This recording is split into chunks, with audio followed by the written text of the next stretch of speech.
Bonjour Joël Bastard. Bonjour. Merci beaucoup d'avoir accepté cette petite interview. Nous sommes au Festival de Voix Vive à 7,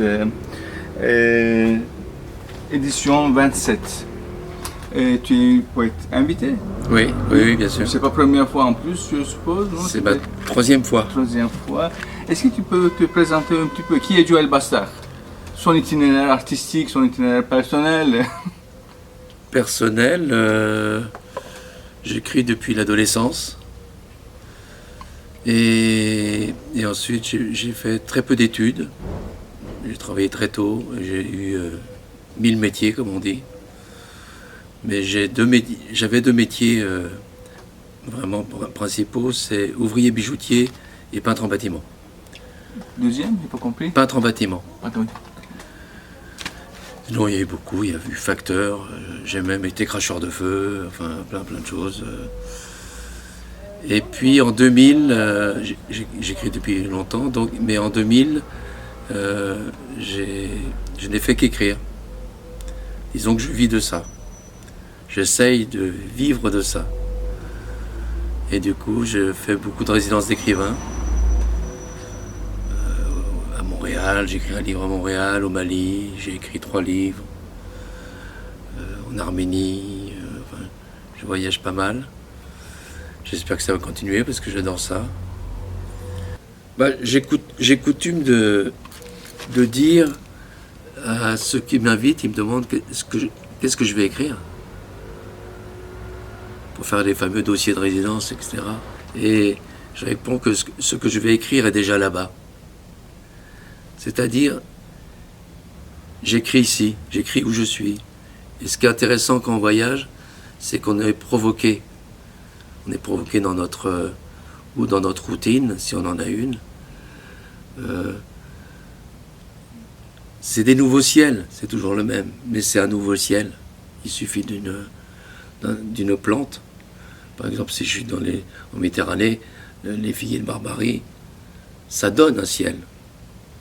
Donc on ne décrit pas de la même manière le ciel, juste parce qu'il y a la découpe des oreilles là, de Barbarie et de ces figues, de ce piquant qui pique le ciel, ainsi de suite. C'est-à-dire que ça au Mali, c'était extraordinaire d'être au bord du fleuve Niger et de marcher, d'errer, de me laisser porter, de rencontrer Salif, Djeneba, et de parler des heures et des heures sans rien faire, mais juste à être. Ce que ça m'apporte, c'est par exemple au Mali, je revenais toujours par la même route de terre là, et il y avait un vieux monsieur de 50 ans, parce qu'on est vieux à 50 ans là-bas, qui était assis sur une pierre. Et pendant un mois, je passais de l'autre côté de la rue, et on se faisait signe. Et puis au bout d'un mois, j'ai traversé la rue pour lui toucher la main, pour le saluer. Il m'a seulement dit « Je suis là ». Voilà, moi je voyage pour ça. Pour rencontrer des hommes et des femmes qui disent « Je suis là ». Sinon, je peins beaucoup. Je construis des murs. Là, on est dans un cadre extraordinaire, là, dans une cour à 7 que j'adore. Je suis d'origine corse, donc ça me fait penser à la Corse, beaucoup. Avec les figuiers de Barbarie, toutes les plantes, là. Et puis, j'écris des chansons. Là, il y a un opéra qui a été joué. J'ai écrit le livret d'un opéra qui a été joué à Paris, à l'Athénée, en début d'année. Certains livres sont repris en spectacle, comme La Clameur de Luciole, que j'ai écrit à Montréal, qui est aux éditions Lanskin, et qui est joué actuellement par Éric Truffat et Sandrine Moller. J'ai tellement de choses, tellement de Mais en plus, je travaille lentement, hein, mais je travaille beaucoup, mais lentement. Je suis pas du tout. Je sais m'asseoir sur une chaise et boire un verre de vin. Hein, c'est pas. Mais là, je m'aperçois en le disant que je fais pas mal de choses. Des chansons, il y a eu quelques disques, etc. Enfin, en fait, toutes les formes d'écriture m'intéressent, toutes. J'écris du théâtre. C'est un théâtre court. J'appelle ça le théâtre badaboum. Donc c'est plutôt des duos très badaboum, très rentre dedans, très répartis. Un théâtre de bouche. Voilà, je sais pas, plein d'autres choses. Quand et comment tu as commencé à écrire? Vers l'âge de 14 ans, 13-14 ans, quand j'ai cessé de croire en Dieu, Dieu s'est effondré en moi. J'ai cru croire en Dieu. Donc il a disparu totalement et je me suis mis à écrire de la poésie. Donc il était bien installé avant.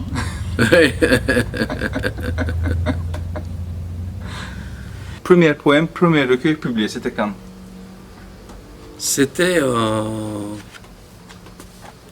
74. J'ai 18 ans.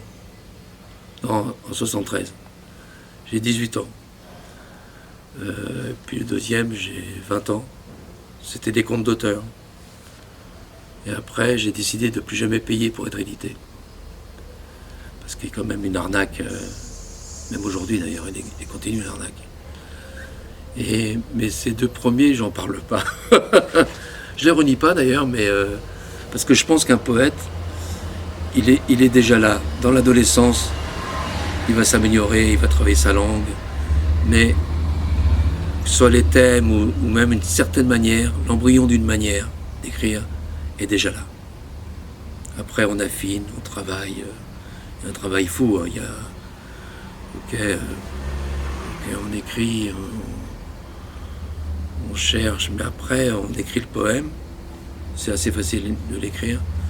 Après, de le travailler, c'est autre chose. On a besoin justement des autres, des lectures de poètes. On a besoin d'être plein des autres pour s'écrire un peu tout de même. Et comment tu écris, construis, crées ta poésie? Elle est un peu permanente en moi. C'est-à-dire que... Mais ça vient de l'enfance. Je suis d'origine corse et bretonne.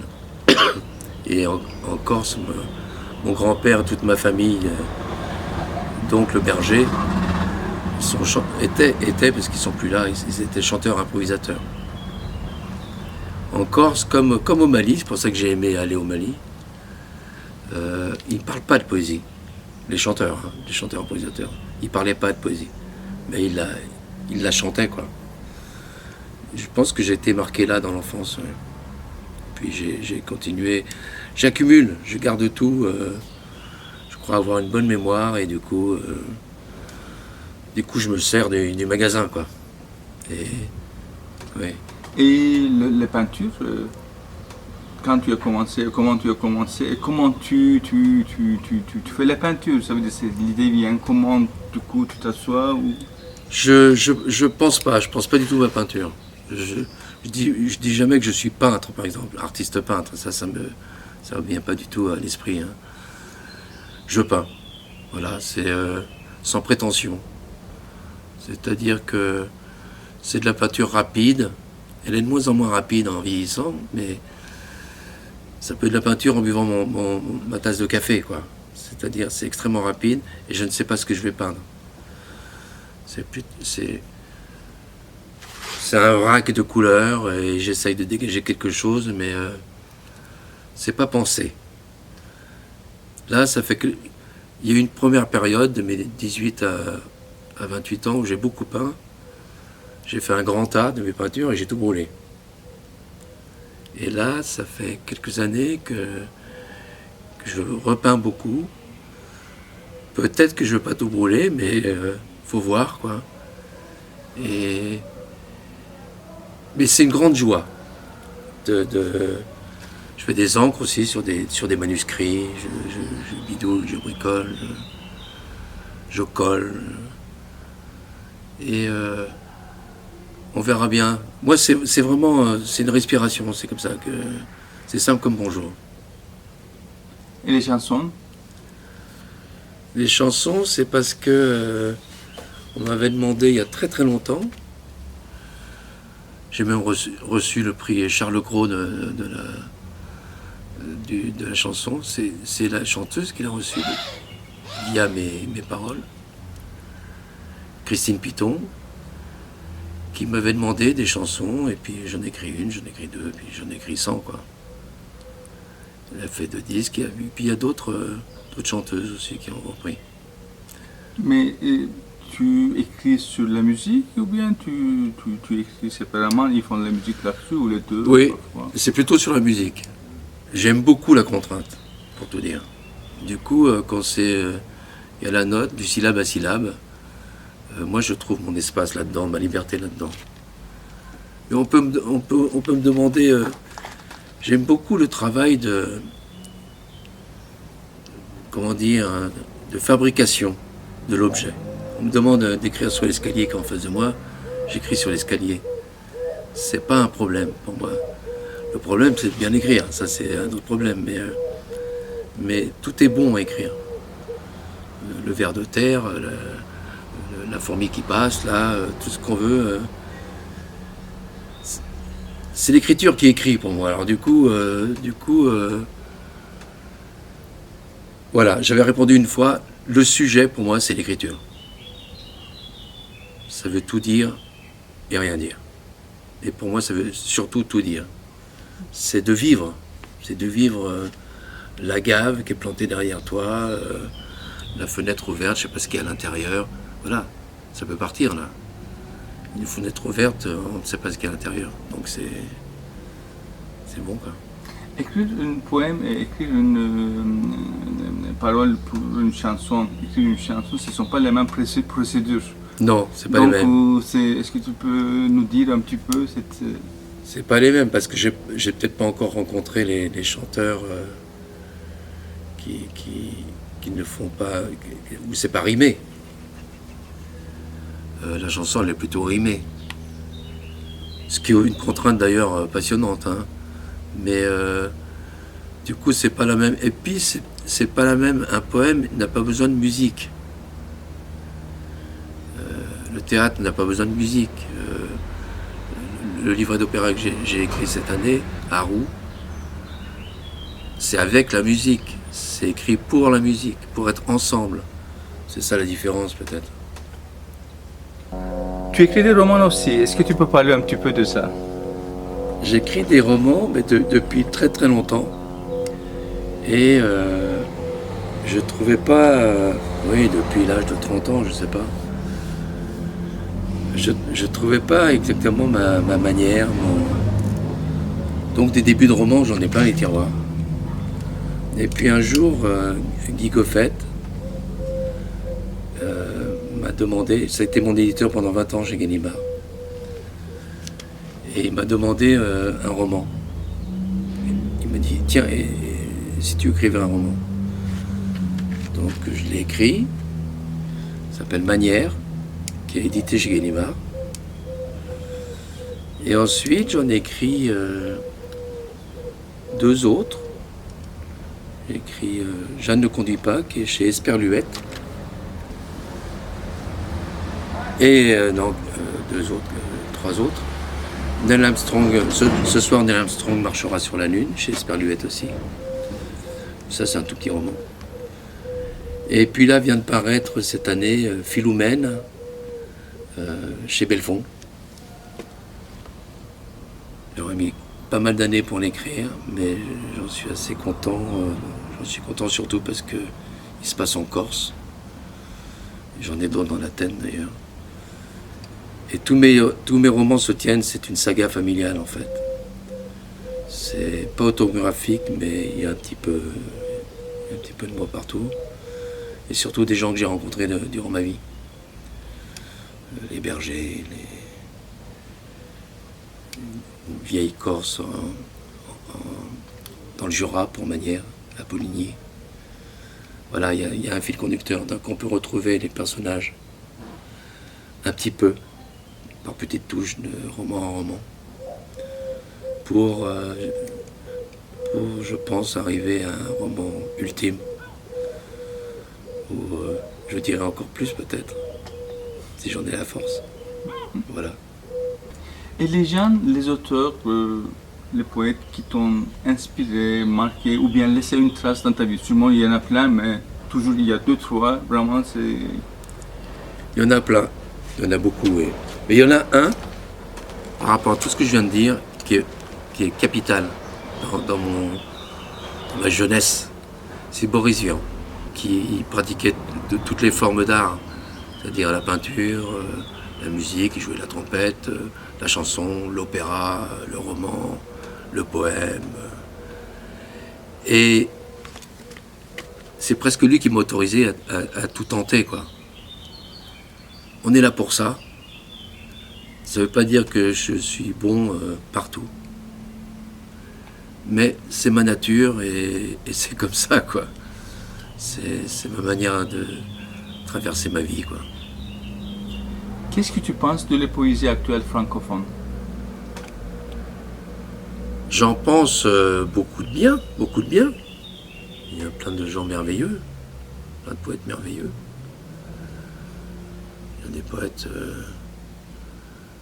comme Antoine Lemaze, comme Erwan Rouget, comme...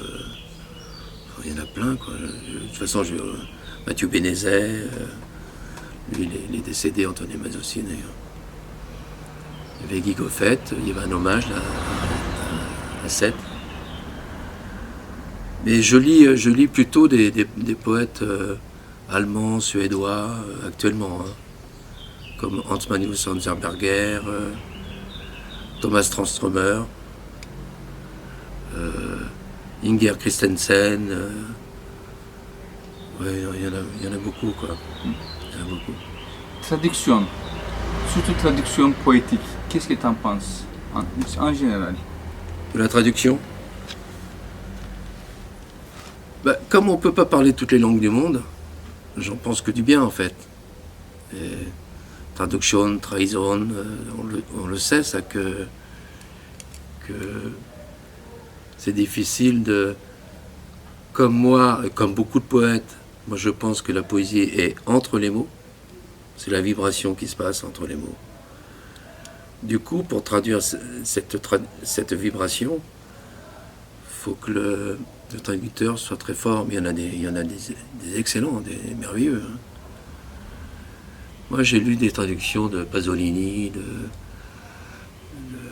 César Pavese, hein, tous les Italiens, des Japonais, je ne parle pas toutes ces langues. Hein, donc, ou bien j'ai lu beaucoup Raymond Carver, un Américain, que je considère comme un des plus grands nouvellistes. J'espère tout simplement que je suis au plus près de ce qu'il a écrit dans sa langue. J'en pense vraiment que du bien. Voilà. Je ne suis pas assez calé pour dire si une traduction est mauvaise ou bonne. Voilà, c'est ça le truc. Et est-ce que la poésie, l'art, est un besoin, une nécessité, une première nécessité pour les gens, pour les autres? Pour toi, oui. Quiconque dans la rue. Est-ce qu'on ne peut pas vivre sans art? Bah, j'ai vu que non. Hein. J'ai vu avec l'affluence qu'il y a, les gens qui se penchent sur les livres à la place du pauvre, au stand des éditeurs. Les discussions, j'ai capté des discussions.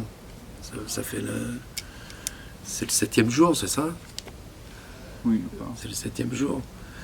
Et je vois bien que c'est nécessité pour beaucoup de gens, c'est sûr. Pour moi, il n'y a pas de souci. Même sans lecteur, je continuerai. Même sans regardeur de peinture, je continue. Moi, c'est pas c'est un autre sujet. On écrit toujours pour le monde, mais si le monde ne se penche pas sur nous, il faut continuer, il faut rester solide. Mais oui, les gens aiment. Souvent, ils font un petit quelque chose. Ils écrivent un peu, ils peignent un peu. Et moi, ce que j'aime particulièrement, c'est les gens qui lisent, par exemple, beaucoup et qui n'écrivent pas. Et j'en ai rencontré qui me disent « Ah non, non, non, mais moi, j'ai jamais pensé écrire. Moi, ce que j'aime, c'est lire. Ça me serait impossible. Ça me touche beaucoup. Et ils sont nombreux, ils sont très nombreux. » Et tu viens au marché de la poésie Paris aussi, je suppose? Non, jamais. Non, jamais. Non, jamais. Et Je suis venu il y a une vingtaine d'années, mais D'accord. voilà, c'est... Par contre, tu viens ici de temps en temps pour le festival Oui. de voix vive. Est-ce que Oui, tu peux nous donner tes impressions sur le festival?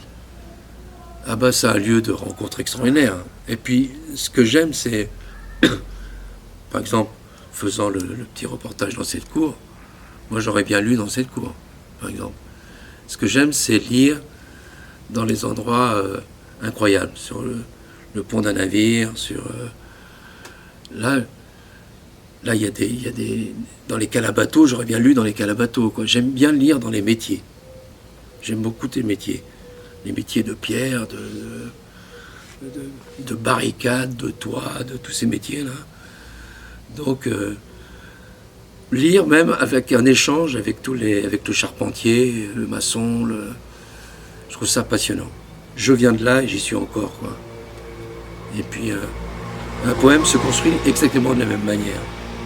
Il faut empiler les pierres d'une bonne façon pour que ça tienne debout. Il faut empiler les mots de la meilleure de façon aussi, pour que le poème tienne debout. Quand on est arrivé dans ce cours-là, tu as regardé les murs et tu as dit, je peux faire quelque chose si j'avais une possibilité. Qu'est-ce que tu aurais envie de faire avec les murs? Tu dis que les peintures ou des autres choses, tu sais? Ah bah les murs, de le construire. Oui. En fait, c'était Qu'est-ce que tu aurais fait? Parce que je vois juste dans ta vidéo. Qu'est-ce que je repérais là? Oui. Bah, j'ai repéré le fait qu'il y a plusieurs maisons dans le mur. Oui. C'est-à-dire que c'est un vieux mur. On voit qu'il y a plusieurs vies qui ont traversé ce mur. Plusieurs vies, des hommes, des femmes, des enfants. Et du coup...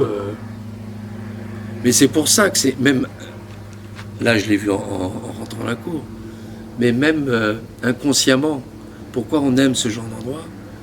C'est parce que c'est une accumulation de dates. C'est des strates d'histoire, là. Mais simple comme bonjour, hein, c'est simple comme tout. C'est ça que j'aime. Et puis, il y a les pots de fleurs, etc.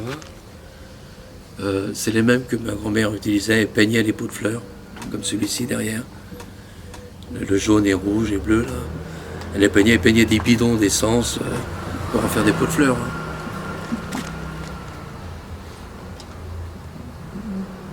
Sur sa terrasse en Corse, là. Et chaque fois que je vois ce genre de choses, je suis ému. Ouais. Merci beaucoup, Joël. Merci à toi. Alors je vais lire 2, 3, 4 poèmes de les couvertures contemporaines, suivi de Le principe souterrain qui vient de paraître chez Gallimard.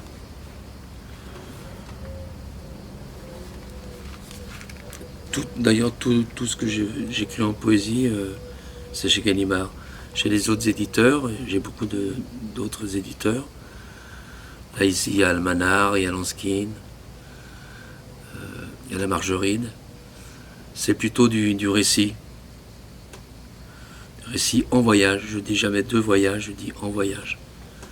C'est-à-dire, il y a du Mali, il y a du Québec, il y a du... Il y avait des prés fleuris des deux côtés de la route d'été. La traversée de ces deux éléments parallèles et identiques fut, à l'instant de se faire, marquée pour toujours dans la mémoire de l'enfant. Il était accompagné d'une jeune fille contemplée. L'été se pliait en deux dans le buisson et se morfondait dans l'ombre épineuse. Plusieurs morts plus tard, l'enfant regarda cette autre jeune fille s'éloigner de sa vieillesse, un cahier de poèmes contre sa poitrine immature. Il y avait des prés fleuris des deux côtés de la route. L'été se pliait en deux dans le buisson et se morfondait pour la deuxième fois dans l'ombre épineuse. J'aurais aimé vous entretenir ce matin de la forteresse nocturne, de la blancheur des graminées dans la nuit, du festival des accents graves, de la découverte originale d'un lingot d'or dans la fosse à purin, du portail de fer rabattu sur le visage brusquement vieilli à la sonnette. J'aurais aimé vous parler de tous ces silences roulés dans la farine des mains, des braises ambulatoires et des sutures verbales. Vous parler des portes contradictoires et de la danse du chien devant le masque d'habitude. J'aurais aimé vous dire combien votre présence m'est indispensable et reposante, mes chers cailloux du chemin des âges successifs.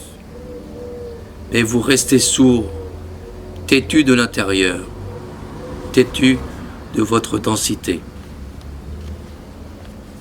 J'ai dormi une vie entière. Les montagnes gardaient mon cœur au frais. Les cascades, les dolines, les avers, toutes les heures de la topographie. Des amis aux yeux morts revenaient du cimetière. J'étais là, dans mon éternité, devant le panneau indicateur. J'ai dormi une vie entière. Les lucanes, les grandes perles, l'eau riche des fleurs, les conseils désordonnés du maître d'école.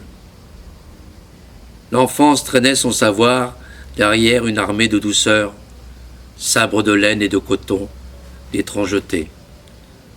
Tout m'était familier. L'élasticité du lombric, le tunnel exact à sa peine, le sens têtu de son existence, la percée. J'ai dormi une vie entière, avec l'absence et le regret de demain.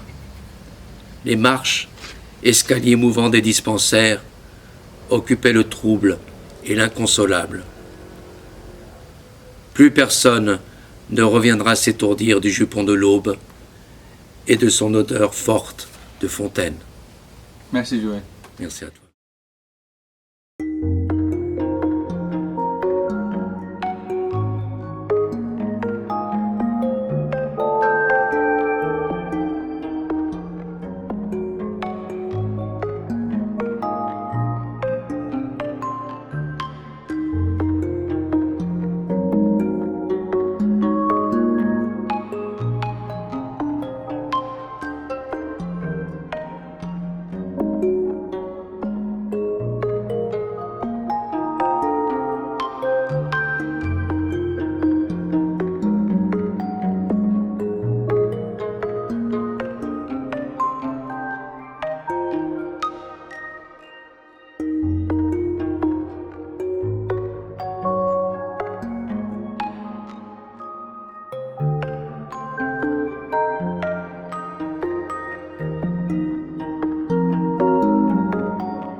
ceci n'est que tournure d'esprit.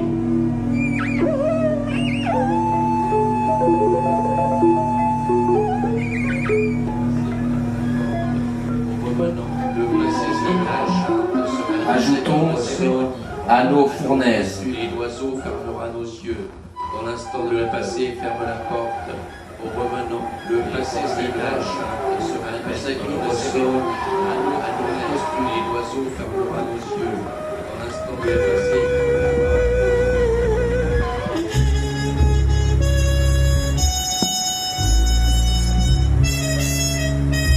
La rue s'enroulait à tes pas.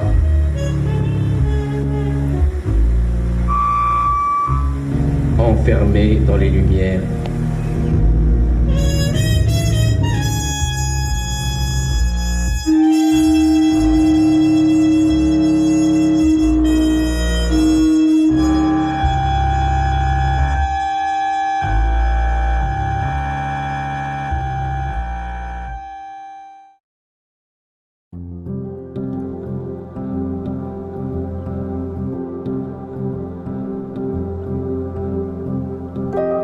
L'on me demande, que retenez-vous du pays et de votre séjour ici?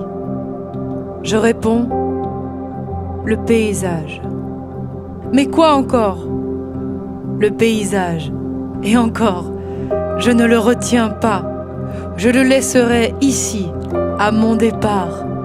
Je n'emporterai rien. Vous ne pouvez pas seulement retenir le paysage. Et les hommes? Les hommes. Quelques rencontres. Lesquelles? Des hommes et des femmes dans le paysage. Personne en particulier. Mais alors que faites-vous ici? Comme vous. Je fais comme vous. Je traverse le paysage.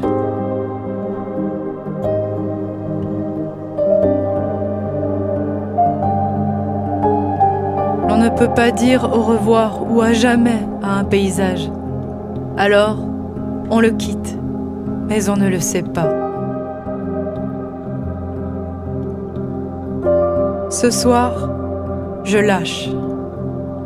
Il aura suffi de 2 ou 3 verres de Gewürztraminer pour apprécier le vol des corbeaux dans la vallée, même si ce sont des corneilles. Les hirondelles, qu'elles soient des fenêtres ou des falaises, tissent inlassablement le ciel au ciel. Ce sont finalement des martinets.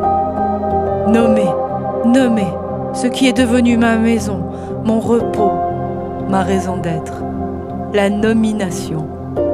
Mais ce soir je lâche. Le dictionnaire est fermé dans la pénombre. Je ne nomme plus. J'attends une comète comme tout le monde. Chevauchée par la connaissance, la beauté, la jouissance, j'attends la courbe caressante qui traversera mon ciel, car ce soir, c'est mon ciel. À un ami qui me demande où je désire être enterré, à force de marcher de ci, de là, je réponds, dans mes chaussures.